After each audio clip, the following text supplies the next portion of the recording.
Playing for a championship is one of the main goals for every NBA team.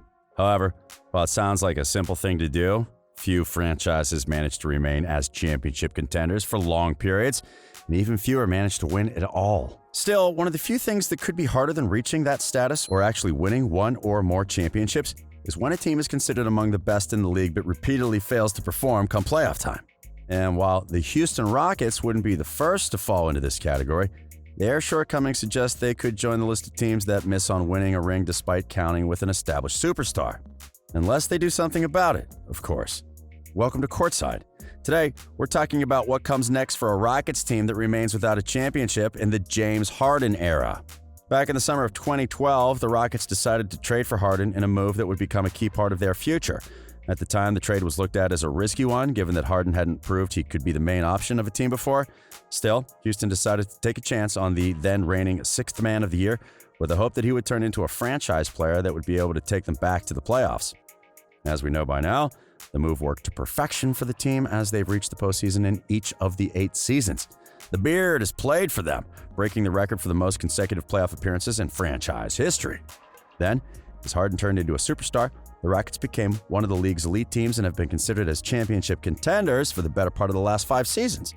But despite the continued growth of their star player and the addition of multiple other stars to the roster, Houston has been unable to make it to the championship round, twice losing in the conference finals to the Golden State Warriors. However, things were supposed to be different for them this year. After pairing Harden with Dwight Howard and Chris Paul and falling short each time, the Rockets decided to shake things up by bringing Russell Westbrook in.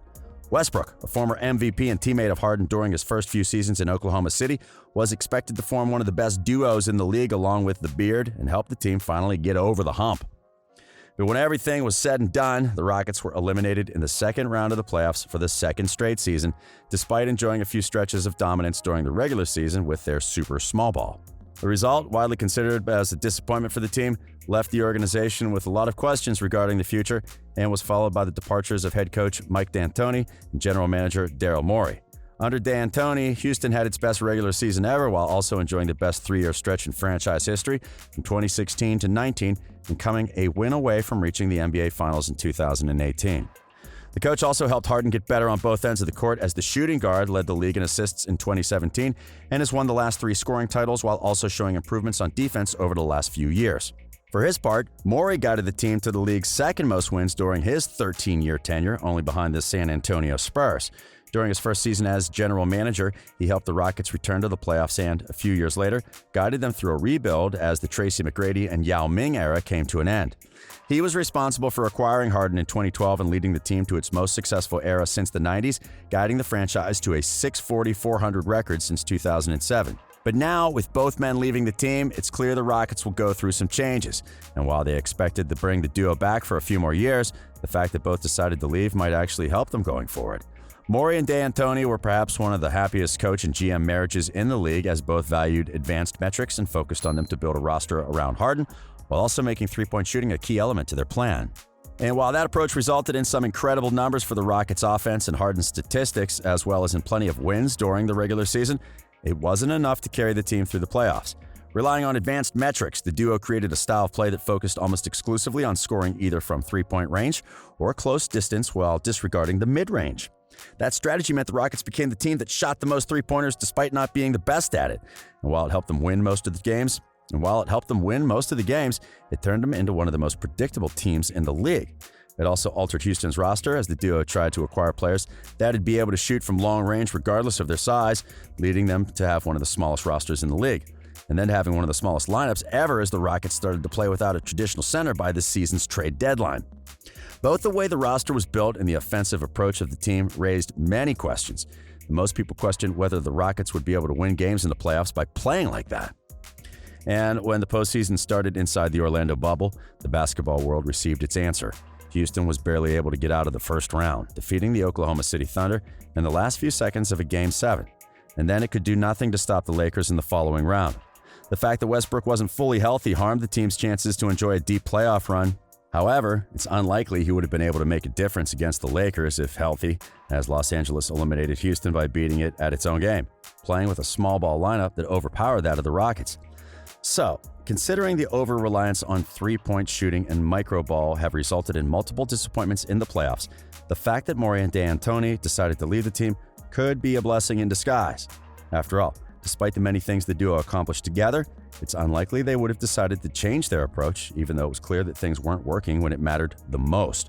As a matter of fact, among those who constantly criticized the way the Rockets play, some, like Charles Barkley, went as far as to say that wasn't a real strategy, and others considered Houston was trying to cheat the game by going super small.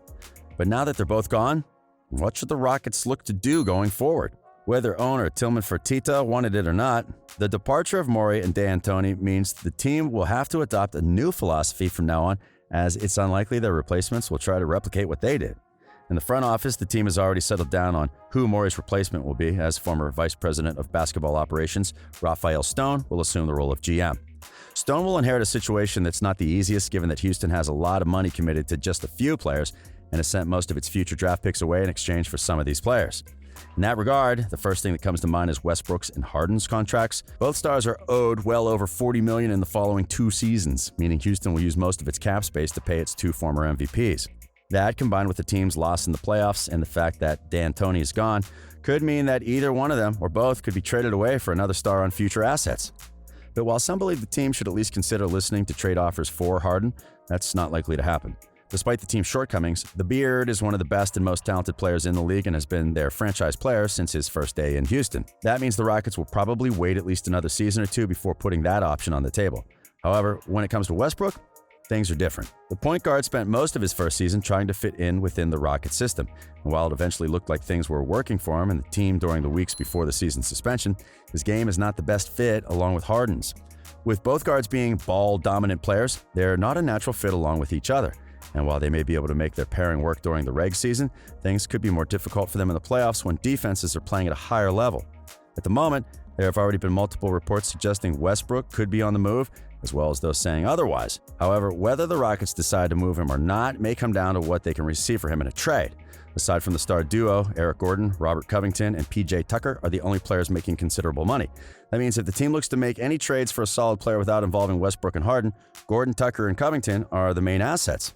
In short, it won't be easy for Houston to acquire more talent, and any moves will require smart maneuvering by Stone and the rest of the front office.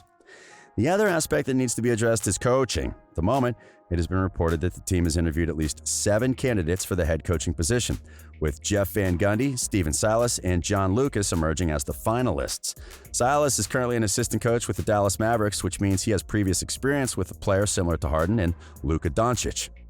On the other hand, Lucas is currently the Rockets' player development coach, but hasn't been a head coach since 2003.